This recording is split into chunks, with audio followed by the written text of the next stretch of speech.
सत्साहेब सत्साहेब सत्साहेब।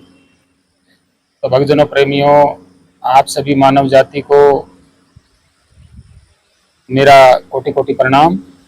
और सतगुरु साईं अरुण जी महाराज को कोटि कोटि प्रणाम, सतगुरु कबीर साहिब जी को कोटि कोटि प्रणाम, और सतगुरु रविदास जी महाराज को कोटि कोटि प्रणाम, सतगुरु नानक साहिब को कोटि कोटि प्रणाम।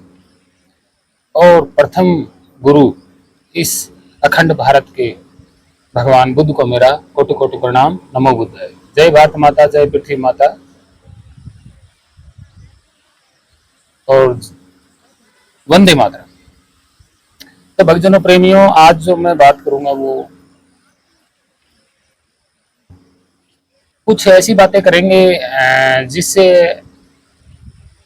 भगत जन हैं, छोटे बड़े या माताएं बहनें हैं, जो भाई बंधु हैं, अन्य मनुष्य जाति है,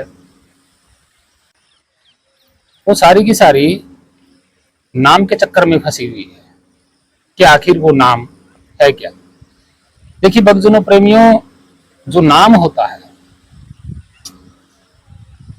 मानव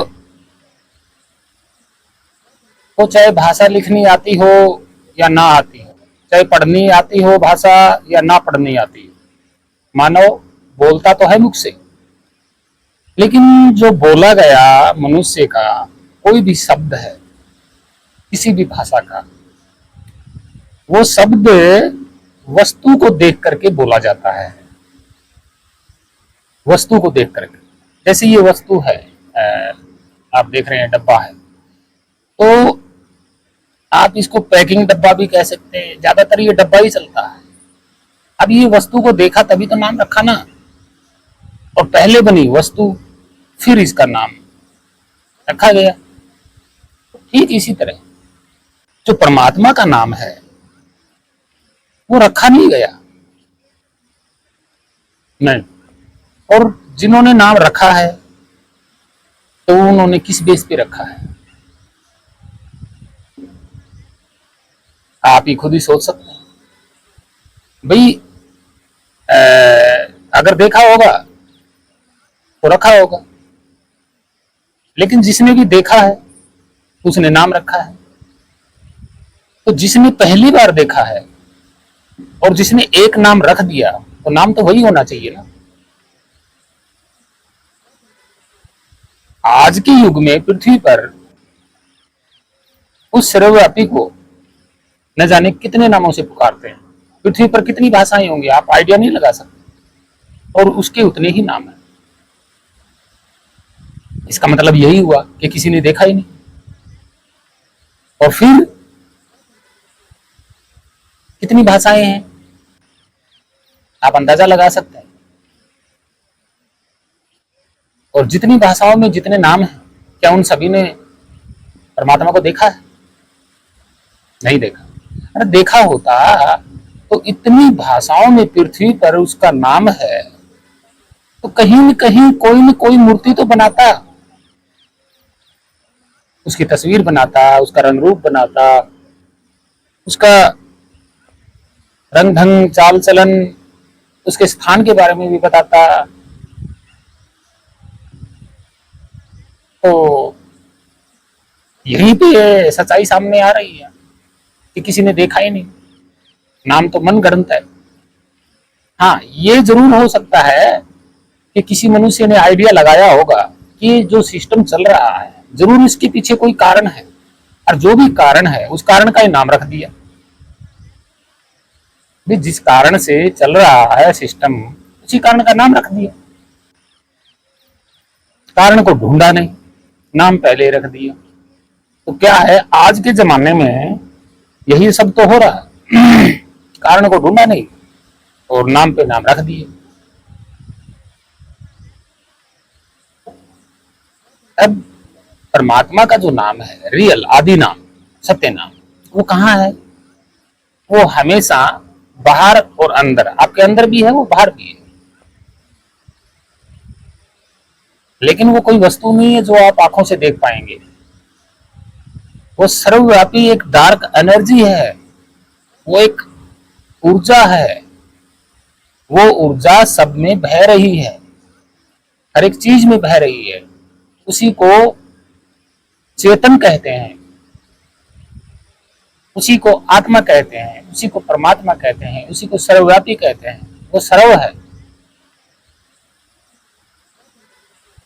तो तुलसीदास जी ने कहा ना कि कलयुग सिर्फ नामाधारा, सुमृत सुमृत नर उतरे पारा।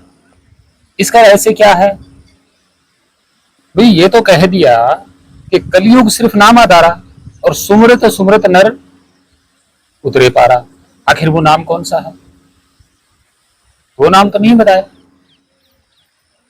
अब उन्होंने क्या किया, रामचरितमानस में दशरथ पुत्र राम की पूरी तरह व्याख्या कर दी।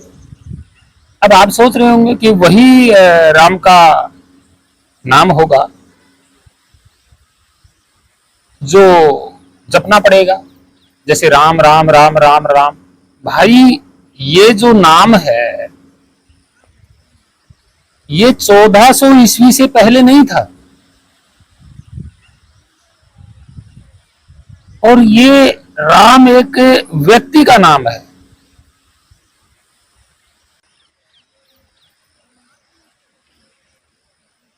ये राम एक व्यक्ति का नाम है भाई।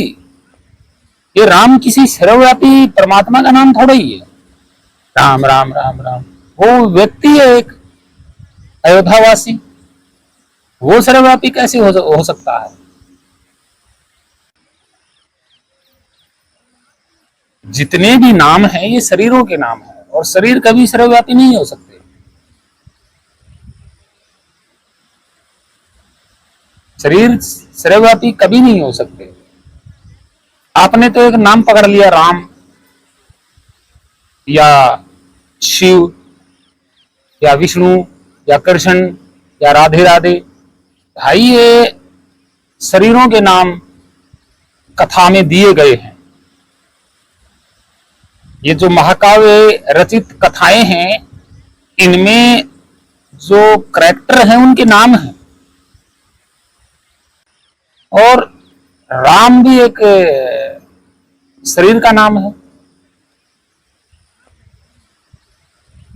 तो ये कोई सर्वव्यापी थोड़ा ही है। और फिर बात यहां आती है कि इनको देखा किसने? किसने देखा भाई? वो ऐसा था या किस रंग का हो सकता है, कितनी हाइट हो सकती है? ऐसे ऐसे पाखंडी बैठे हैं, उन्होंने तो राम का जन्म भी निकाल लिया, उनकी उम्र भी निकाल ली कि इतनी उम्र के थे, फलाने दिन जन्म हुआ था। भाई ये क्या है? ये सर्वव्यापी का कभी जन्म नहीं होता।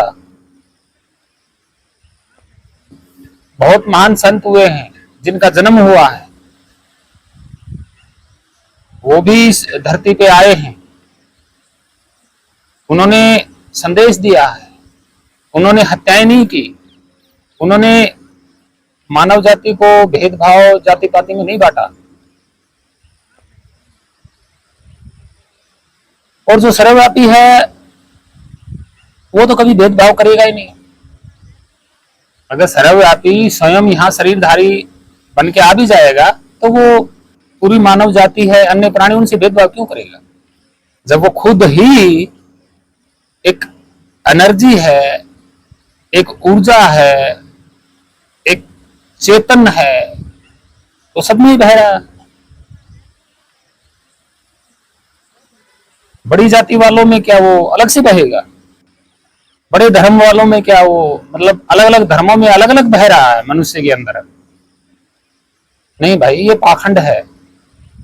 नाम जप, जप और सिमरन मैंने पिछली वीडियो में बताया था। सिमरन जो शब्द है वो एक याद करना होता है, जिसको आप जानते हो बखूबी, जो आज भी है, जो आप जानते हो,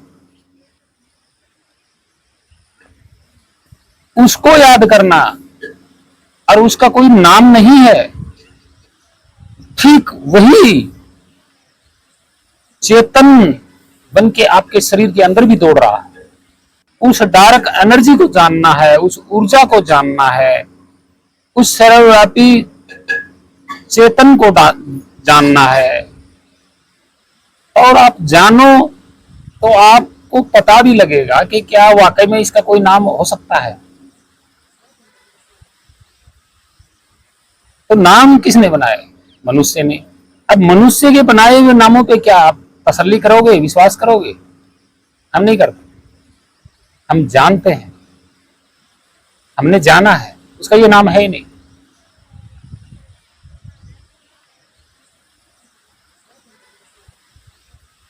वो खाली एक ऊर्जा है, वो एक चेतना है जो सबके अंदर बह रही है। उसको जानना है। जब आप उसको जान जाते हो तो आप चेतन से चेतना हो जाते हो, मतलब जाग जाते हो, होश में आ जाते हो, चेत में आ जाते हो। यह है सत्य। और रही बात सनातन की, तो ये सर्वव्यापी चेतना, ये ऊर्जा, ये डार्क एनर्जी, यही सनातन है। जब कुछ नहीं था तो यही एनर्जी थी, यही ऊर्जा थी, यही चेतना थी। और जैसे पहले थी ये सिस्टम बनने से पहले, वैसी की वैसी आज भी है। तो इसका कौन सा धर्म है? सनातन एक डार्क एनर्जी है, ऊर्जा है, ये कोई धर्म नहीं है। जबरदस्ती इसको धर्म बना लेना ये मनुष्य की मनमानी है। सनातन कोई धर्म नहीं है। सनातन एक चेतना का नाम है, एक आत्मा का नाम है, जो शाश्वत है, सर्वव्यापी है, जो सबके अंदर, सब शरीरधारी प्राणियों में बह रहा है। स्थिर एक लय, और वो है शब्द स्वरूप। वो नी तत्व है, नी अक्षर है। अब कई लोग कहते हैं कि शरीर तत्व है और नी अक्षर, नी तत्व, शब्द स्वरूप आत्मा है। तो फिर मन क्या है? मन उसकी बाप है। मन आत्मा की जागृत बाप है।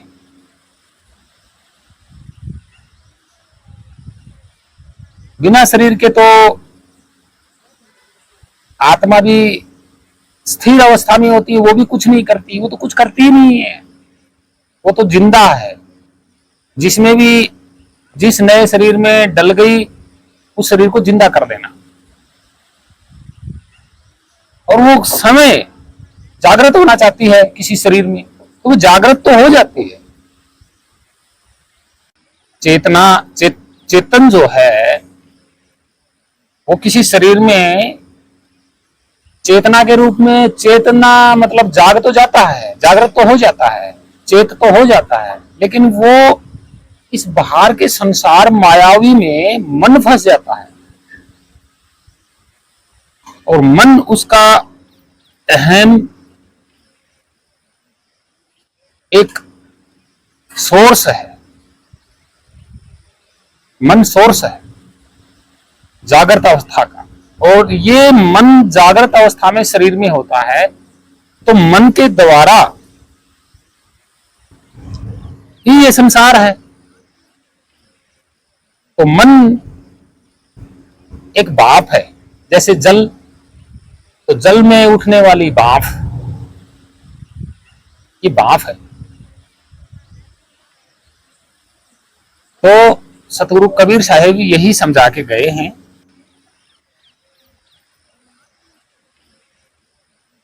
तो अनामी के लिए बोल रहे हैं, अलग पुरुष के लिए बोल रहे हैं। तो वो डार्क एनर्जी, वो ऊर्जा, वो चेतन, वो आत्मा ही अलग पुरुष है। वही निअक्षर नितत्व है, वही अनामी है, उसका कोई नाम नहीं। वो सब में बह रही है। अब जितने भी कबीर साहब के पंथ में जितने धर्मगुरु, पंथ गुरु बने बैठे हैं, वो क्या करते हैं? ग्रंथ पढ़ते हैं। ग्रंथ, गीता, रामायण, महाभारत, वेद, और गुरु ग्रंथ साहिब भी पढ़ लेते हैं, वेद, कुरान भी पढ़ लेते हैं, बाइबल भी पढ़ लेते हैं। तो उन्होंने क्या किया? कि उनमें से देख लेते हैं। तो उनमें से देख देख के इनका खुद का कोई अनुभव नहीं है। देखिए, कोई राधे राधे जपा रहा है, तो राधे किसका नाम है? एक स्त्री का नाम है। तो स्त्री आत्मा नहीं हो सकती, वो सर्वव्यापी परमात्मा नहीं हो सकता। रही बात मुक्ति और मोक्ष, तो वो सिर्फ आत्मा के ही हाथ में है, उस निरक्षर नितत्व के ही हाथ में है, उस अलख अनामी के ही हाथ में है, उस डार्क एनर्जी के ही हाथ में है मोक्ष दिलवाना, उस शब्द स्वरूप के हाथ में ही है। इस संसार में किसी के हाथ में मोक्ष प्रदान करने की कोई ताकत नहीं है, किसी में भी नाम में। नाम हमने बनाए। अब ये लोग क्या करते हैं, धर्मगुरु पाखंडी बने बैठे हैं कि राधे राधे जपो। राधे राधे हिंदी का नाम है। अब देखिए हिंदी कहां से आई, 1000 साल पुरानी भी नहीं होगी हिंदी। और महाभारत 1400 ईस्वी के बाद लिखी गई, तो राधा को सर्वव्यापी कैसे बता दिया गया? कई कृष्ण वासुदेव आए बोल रहे हैं, तो वासुदेव तो भगवान बुद्ध को बोला जाता था। कृष्ण कृष्ण काले रंग के व्यक्ति को बोला जाता है। और कृष्ण कृष्ण सर्वव्यापी तो नहीं है। कृष्ण भाई सर्वव्यापी कैसे हो जाएगा? वो तो सर्वव्यापी नहीं है। अब कईयों ने गीता में से पकड़ लिया होगा, महाभारत में से पकड़ लिया होगा, लोगों को वो नाम जपा रहे हैं। तो वो क्या है? बने बनाए हैं। तो क्या कृष्ण जपने वाला ही मोक्ष को प्रदान करेगा? बाकी संसार में अंग्रेज, इंग्लैंड, मुस्लिम, यहूदी, इस्लाम, क्या उनको मोक्ष नहीं मिलेगा? तो ये क्या है? पाखंड है। राम राम जप रहे, तो राम भी एक आदमी का नाम है, और ये करेक्टर भी 1400 ईस्वी के बाद आया है। ये सर्वव्यापी कैसे हो सकता है? और ये रियल नाम उसका कैसे हो सकता है? भाई बिल्कुल नहीं हो सकता।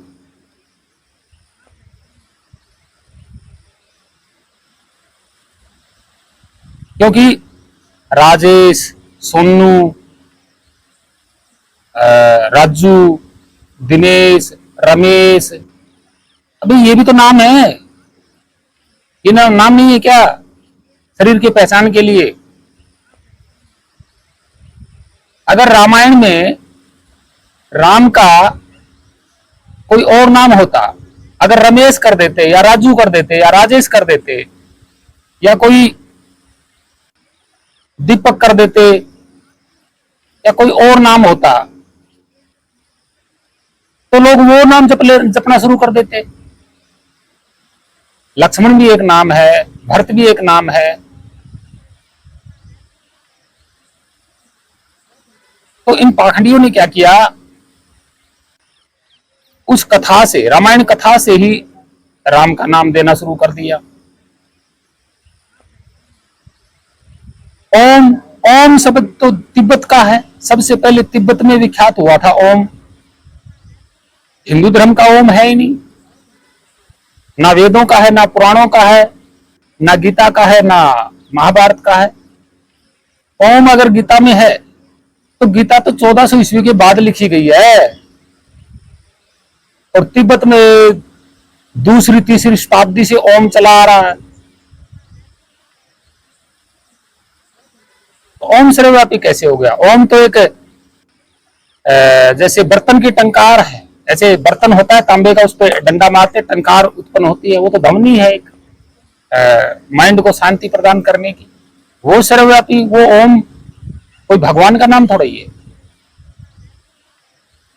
वो तो भगवान का नाम नहीं। और फिर जब 1300 में ना गीता थी, 1300 ईस्वी की बात बता रहा हूं मैं, ना गीता थी, ना रामायण थी, ना महाभारत थी, ना वेद थे, ना शास्त्र थे, कोई कहानी नहीं थी, ना राधा कृष्ण की कहानी थी, ना कोई पुराण था ही नहीं। कोई 18 पुराणों में से कोई पुराण नहीं था।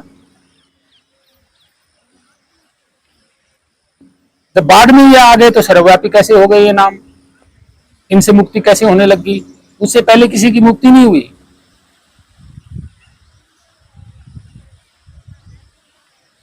जरा सोचिए आप। तो भक्तजनों, प्रेमियों, वो जो नाम है ना, और ये भी एक मनगढ़ंत कहानी है। कि कलयुग एक नाम आधारा, समृत समृत नर उतरे पारा। तो क्या कलयुग से पहले क्या करना पड़ता था? तो अब एक बहाना और जोड़ देंगे कि पहले लोगों के पास टाइम था, समाधि लगाते थे, तब जाके परमात्मा को प्राप्त करते थे। अरे तो भाई परमात्मा को प्राप्त करते थे वो ऋषि मुनि, तो उन्होंने कौन सा नाम जपा होगा? राम तो जपा नहीं, क्योंकि रामायण तो 1400 ईस्वी के बाद आई है। और सबसे पहले जो राम मिलता है वो भगवान बुद्ध के जातक कथाओं में मिलता है, दशरथ जातक कथा, उसमें मिलता है वो राम। तो और वो तो एक राजा का लड़का था, तो वो सच्चिदानंद कैसे हो सकता है? बिल्कुल नहीं हो सकता, ये तो पाखंड है, झूठ है। लेकिन वो चेतन ऊर्जा, डार्क एनर्जी, निअक्षर नितत्व, सर्वव्यापी, अनामी, अलख, वो तो जैसे पहले था वैसे भी आज भी है। वो तो जिस रूप में पहले था उसी रूप में आज भी बह रहा, वो तो हर प्राणी के शरीर में।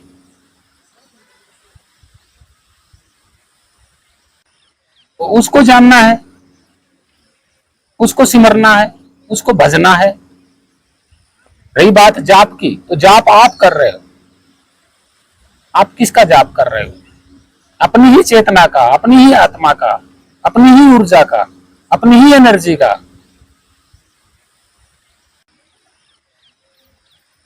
उसका जिसका कोई नाम ही नहीं है, तो जाप किसका कर रहे हो? ये भी एक पाखंड हौसला है। अपने आप को जानने के लिए स्थिर होना पड़ता है, हर तरीके से स्थिर होना पड़ता है, शरीर से भी, मन से भी, मुख से भी, वचन से भी। तब आप अपने ही स्वरूप को जानने में सक्षम हो जाते हो। और जपना नहीं होता जब तक आप अपने निज स्वरूप को, निज चेतन को, निज डार्क एनर्जी को, निज ऊर्जा को आप नहीं जान पाओगे, तब तक आपकी मुक्ति संभव नहीं है। और बने बनाए नाम है, मैं आपको पूरी तरह से सच्चाई बता रहा हूं, पूरा खुल के बोल रहा हूं कि ये जो नाम आप जप रहे हो ये 1400 ईस्वी के बाद के हैं। अगर आप अलख पुरुष जपोगे तो भी कोई लाभ होने वाला नहीं है, क्योंकि अलख पुरुष तो एक पहचान है। इसका मतलब ये होता है अलख पुरुष का कि भाई वो देखा नहीं जा सकता। अब आप अलख पुरुष जपोगे या देखा नहीं जा सकता, देखा नहीं जा सकता, देखा नहीं जा सकता, यूं जपोगे। अनामी, आप अनामी पुरुष जप रहे हो, तो इसका मतलब होता है कि वो पुरुष ऐसा है जिसका कोई नाम नहीं है। तो आप कौन सा नाम जपोगे? अनामी पुरुष, अनामी पुरुष, अनामी पुरुष जपोगे या ऐसे जपोगे बिना नाम का पुरुष, बिना नाम का पुरुष, बिना नाम का पुरुष? कौन सा नाम जपोगे? ये कौन से नाम हो गए भाई?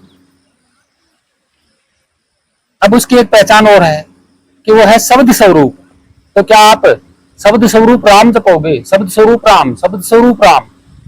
अरे भाई, उसका जो स्वरूप है वो शब्द है, ये उसके नाम नहीं है। अब वो आदि नाम है, मतलब सबसे पहले वही है, उसके बाद सारा सिस्टम है। तो उसको आदि नाम, आदि बोलेंगे उसको। तो क्या आप आदि नाम, आदि नाम, आदि नाम जपोगे? भाई वो आदि काल से है, उसकी ये पहचान है। अब आता है सतनाम। तो क्या आप सतनाम सतनाम सतनाम जपोगे? भाई वो नाम जो है ये एक पहचान है कि वो जो नाम है वो सत्य है, वो सच है, वो कभी टूटता फूटता, बिगड़ने वाला, बदलने वाला, परिवर्तन होने वाला नहीं है, वो सत्य है वो नाम।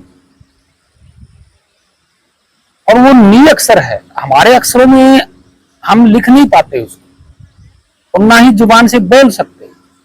वो नी तत्व है। तत्व का मतलब कोई छोटा अणु, उस अणु के भी और टुकड़े, तत्व वो भी नहीं है। वो सबका सार है। वो शब्द स्वरूप सबका सार है, इसलिए उसको सार शब्द भी कहते हैं।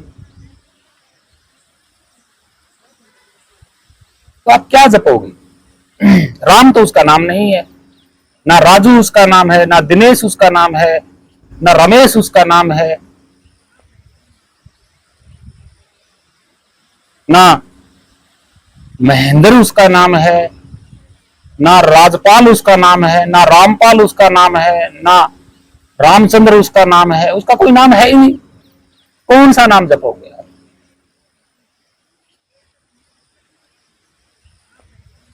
बताइए जरा, कौन सा नाम जप के आप मुक्ति पा सकते हो या मोक्ष को प्राप्त कर सकते हो? आपको कुछ मिलेगा ही नहीं। आप पूरी जिंदगी नाम जपते रहेंगे, कुछ नहीं मिलेगा आपको। इस संसार में जैसे जन्म लिया वैसे के वैसे ही चले जाओगे। जो सत्य है उसको आपने जाना ही नहीं। बाहर से हिंदी भाषा, संस्कृत भाषा, ग्रंथों के, वेदों के, पुराणों के, महाकाव्यों के नाम पकड़ पकड़ के आप जप रहे हो। आपने ये इतिहास को कभी जाना ही नहीं कि क्या सत्य है क्या झूठ है। पाखंडियों को क्या है? पाखंडियों को तो अपनी दुकानें चलानी है। पाखंडी तो अपनी दुकान चलाना चाहते हैं, उनको मोक्ष से कोई लेना देना है ही नहीं। वो तो लोग लक्ष्य 84 के चक्कर में है ही। चाहे वो कोई भी रूप धारण कर ले पाखंडी, चाहे वो ब्रह्मचारी रहे, चाहे वो कुछ भी करें, वो मोक्ष को प्राप्त नहीं हो सकते। एक बार आप पाखंडियों से जाकर के ये पूछिएगा कि आप शरीर में किस रंग रूप के हैं, कौन हो आप शरीर में? शरीर तो मिट्टी का है, ये तो प्रकृति देन है, काल की देन है, माया की देन है, तो ये तो मिल जानी है। आप कौन हो ये पूछना कभी, उनके पास जवाब नहीं है। चाहे वो कोई भी पाखंडी हो।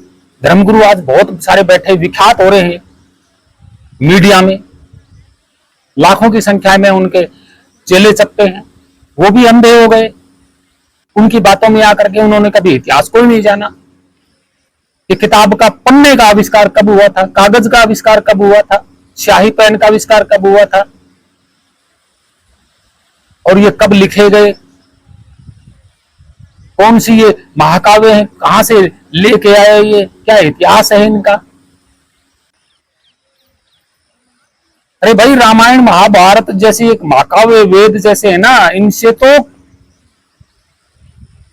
हजारों हजारों साल पुराने भी ग्रंथ मिल जाएंगे, उनमें नहीं है वो नाम।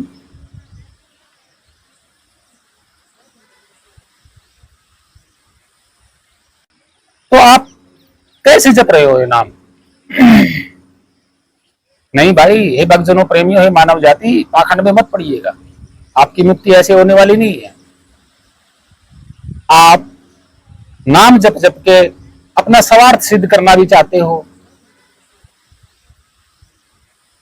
एक हमारे पड़ोसी हैं बरवाला में, संत रामपाल का आश्रम, वो जो अब पुलिस का पहरा रहता है वहां पे, तो अब वो ठीक ठाक नहीं है वो आश्रम। तो वो क्या करते हैं, वो एक लालच देते हैं किसका? अपने भक्तों को।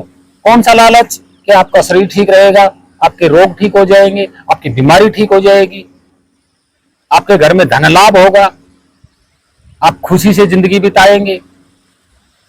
अरे मूर्खों, अज्ञानियों, उस सच्चे नाम को, उस आदि नाम को, उस सत्य नाम को, उस निरक्षर नितत्व, उस चेतन को, उस एनर्जी को, उस ऊर्जा को जानने के लिए आप लालच में डूबे हुए हो। अरे उसको जानने के लिए तो संसारी चीजें त्यागनी होती हैं, इनसे इग्नोर होना पड़ता है, शरीर से भी इग्नोर होना पड़ता है। आप बीमारी ठीक करने के चक्कर में लगे हुए हो नाम जप के। ये कौन सी मुक्ति का मार्ग है? त्यागना पड़ता है। और संत वो नहीं होते कि लग्जरी गाड़ियों में घूमते हैं, बॉडीगार्ड रखते हैं, जनता को नजदीक नहीं जाने देते, दूर से ही दर्शन करा देते हैं। ये कौन से संत होते हैं? सब पाखंडी हैं ये। जब ये अपने भक्तों को ज्ञान देते हैं ना, तो क्या करते हैं, वेद को उठाएंगे, गीता को उठाएंगे, पुराणों को उठाएंगे, शास्त्रों को उठाएंगे, ये कभी बाइबल उठाएंगे, कभी कुरान उठाएंगे और कहेंगे कि ये देखो ये लिखा हुआ। अरे इनका खुद का अनुभव बिल्कुल भी नहीं है, ये तो दूसरों को लिखा हुआ उठा उठा के पढ़ा रहे हैं। सोशल मीडिया पे मैं संत रामपाल के जो अंध भक्त हैं उनको मैं हर रोज देखता हूं। कभी वो गीता को खोलेंगे, कभी पुराण को खोलेंगे, कभी शिव पुराण को खोलेंगे, कभी कुरान को खोल के बैठ जाते हैं, कभी बाइबल को खोल के बैठ जाते हैं। वो तो ये साबित करने में लगे होते हैं कि कबीर इज गॉड। बस उनको यही साबित करना है, कबीर इज गॉड। अरे भाई, किताबों से साबित नहीं करना होता। आप कबीर को जानिए पहले और फिर दुनिया को बिना किताबों के दिखाइए कि ये है कबीर और ये सब के परमात्मा है, ये है गॉड है। किताबों में कहीं लिखा हुआ मिल गया और लिखा हुआ वो भी है भी, और उससे आप प्रमाणित कर रहे हैं। भाई, किताबों की लेखी से प्रमाणित क्यों कर रहे हैं आप कबीर साहिब को? क्या किताबों में ही है कबीर साहिब, अन्य जगह पे नहीं है? अगर कबीर इज गॉड है तो अन्य जगह पे नहीं है। आप अन्य जगह पे ढूंढिए, विदाउट किताब के ढूंढिए और फिर दिखाइए सारी दुनिया को, फिर प्रमाणित कीजिएगा। इन अंध भक्तों को ठूस ठूस के इनके दिमाग में गीता, रामायण, महाभारत, वेद, कुरान, बाइबल सब भर दिया है। इनका अपना कोई अनुभव नहीं है, ना इनके गुरु का अपना कोई अनुभव है, ना इनका कोई अपना अनुभव है। नाम पकड़ा दिए, कौन से संस्कृत वाले, संस्कृत 1000 साल पुरानी भी नहीं है, और उन्हीं में से निकाल निकाल के नाम इनको ठूस दिए कि जपते रहो, बीमारियां ठीक हो जाएंगी, कैंसर ठीक हो जाएगी। भाई, अपनी एनर्जी, अपने आप को जानने के लिए ये शरीर माया है, इस पे चाहे रोग लगे, चोट लगे, कुछ भी लगे, सहन करना पड़ेगा। और ये खेल किसका है? शरीर के साथ जो खेल हो रहा है ये माया और समय यानी कि काल का खेल है। ये आपको भ्रमित किया हुआ है और आपके मन के अंदर भी काल समाया हुआ है, समय समाया हुआ है।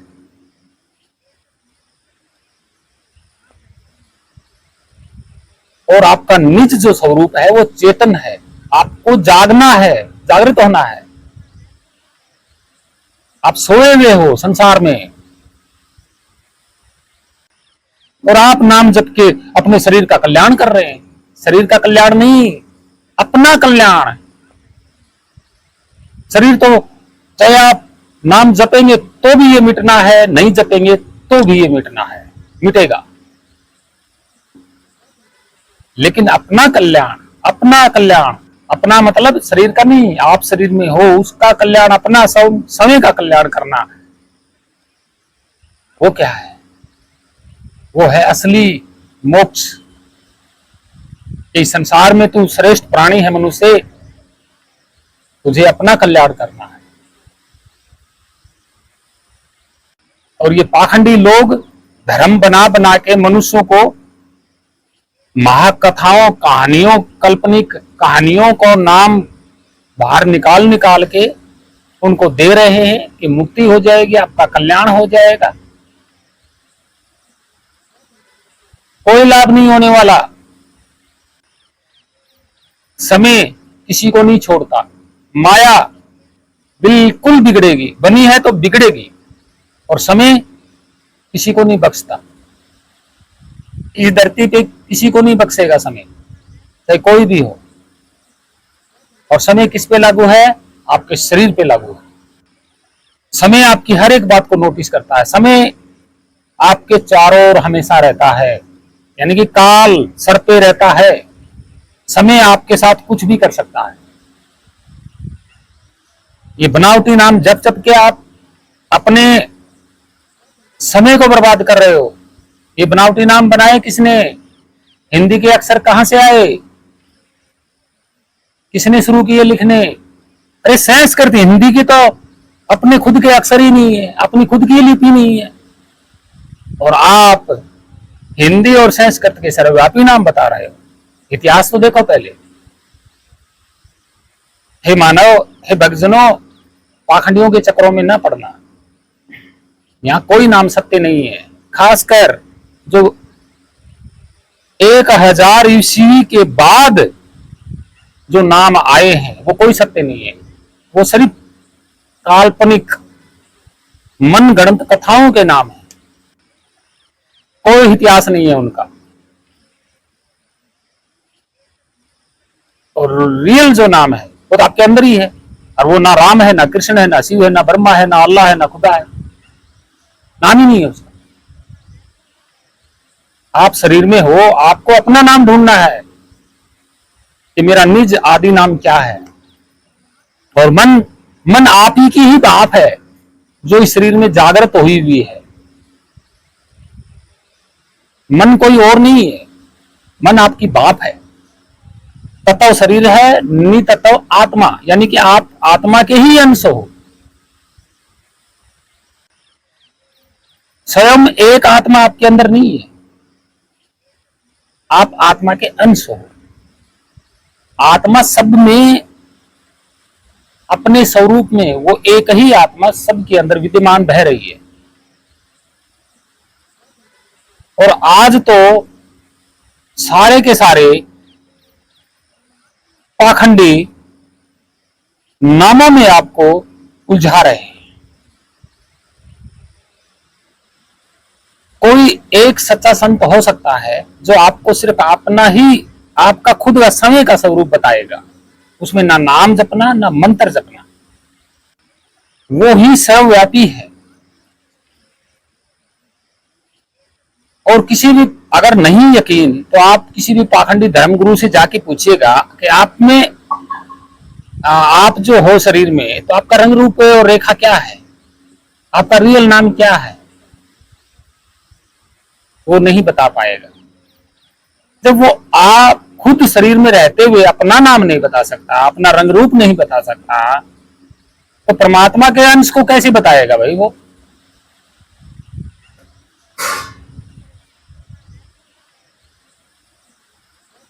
आप परमात्मा के ही अंश हो, और जो परमात्मा का स्वरूप है वही स्वरूप आपका है। तो इन धर्मगुरु ठेकेदारों ने परमात्मा का एड्रेस तो निकाल लिया, खोज लिया कि इतनी संख्य किलोमीटर फलाने लोक में, धिमके लोक में रहता है, सत्य लोक में रहता है। अरे खुद शरीर में बैठा हुआ है, खुद का एड्रेस नहीं पता कि मैं कौन से कोने में बैठा हुआ हूं, क्या रंग है मेरा, क्या रूप है मेरा, क्या रेखा है मेरी, कहां मैं बैठा हुआ हूं, यही ज्ञान नहीं है इनको। और ये परमात्मा का एड्रेस बता रहे हैं, उनका नाम भी दे रहे हैं, खुद का पता ही नहीं है। तो भक्तजनों, प्रेमियों, ऐसे झूठे और पाखंडी गुरु से दूर रहें। और सत्य यही है कि आप स्वयं परमात्मा के अंश हो। आप अपना निज स्वरूप खोजिएगा, सारा इतिहास सामने आ जाएगा। रही बात नामों का इतिहास, तो नामों का जो इतिहास है ना, प्रोपगंडा, पाखंड, ये महाकाव्य, कथा कहानियों के, काल्पनिक कहानियों में से ये नाम रखे गए हैं, निकाले गए हैं और आपको दे रहे हैं। तो ये कहानियां, कथाएं, काल्पनिक जो है, इनका इतिहास आप ढूंढिएगा तो ये 1200 ईस्वी के बाद के हैं, पहले का एक भी नहीं है। ये सत्य है। तब आप पाखंड से दूर होंगे। आप इतिहास पढ़ नहीं रहे, और कोई गुरु है वो उठा के कह देता है, देखो गीता में लिखा, रामायण में लिखा, महाभारत में लिखा, विष्णु पुराण में लिखा, शिव पुराण में लिखा, वेदों में लिखा, कुरान में लिखा, बाइबल में लिखा, बस लिखा हुआ। सभी को दिखा रहे हैं कि ये देखो ये लिखा हुआ, ये नाम जपना है, फलाना नाम, ढीमका नाम। खुद का पता ही नहीं, इनको खुद का पता ही नहीं। तो मैं यही कह रहा हूं भक्तजनों, प्रेमियों, साधु संतों, छोटे बड़े माताओं बहनों और मानव जाति से मेरी यही रिक्वेस्ट है कि पाखंड से दूर होइएगा, अच्छी शिक्षा प्राप्त करिएगा, अपने बाल बच्चों को पढ़ाइएगा और इतिहास पढ़ाइएगा, खुद पढ़िएगा, दूसरों को पढ़ाइएगा। तब सच्चाई सामने आएगी। और रही बात सत्य मार्ग की, तो सच्चा भगत वही है, सच्चा इंसान वही है जो सबको एक नजर से देखता है, किसी में भेदभाव नहीं देखता है, ऊंच नीच नहीं देखता है, जाति पाति नहीं देखता है, भूखे को रोटी देता है, फटे हुए कपड़े हों किसी के उसको कपड़ा पहनाता है, 4 पैसे की किसी की मदद करता है, किसी के पास छत नहीं है छत डलवाता है। सच्चा इंसान तो वो है, सच्चा भक्त तो वो है। और आप लोग पाखंडियों के चरणों में अपना धन लुटा रहे, ये कौन सी भक्ति है? समय सबका हिसाब लेगा, ये सत्य है। और नामों से शरीर का कोई लाभ होने वाला नहीं है। आप अच्छे मार्ग पे चलिए, सतमार्ग पे चलिए, शायद आपको समय बख्श देगा, नहीं तो नहीं बख्शेगा। और ये पाखंडी लक्ष्य 84 में तो जा रहे हैं, साथ में आपको भी लेकर डुबो रहे हैं, ध्यान रखिएगा। तो आशा करता हूं आप जरूर इस बात को समझेंगे, विचारेंगे और इतिहास की ओर नजर डालेंगे। आप इतिहास की ओर नजर डालिएगा। तो आशा करता हूं आप सभी को कोटि कोटि प्रणाम, सतगुरु साहिब को कोटि कोटि प्रणाम। नमो बुद्धाय। जय भारत माता, जय पृथ्वी माता, वंदे मातरम। सत साहिब, जय कबीर साहिब, सतगुरु को कोटि कोटि प्रणाम। सत साहिब।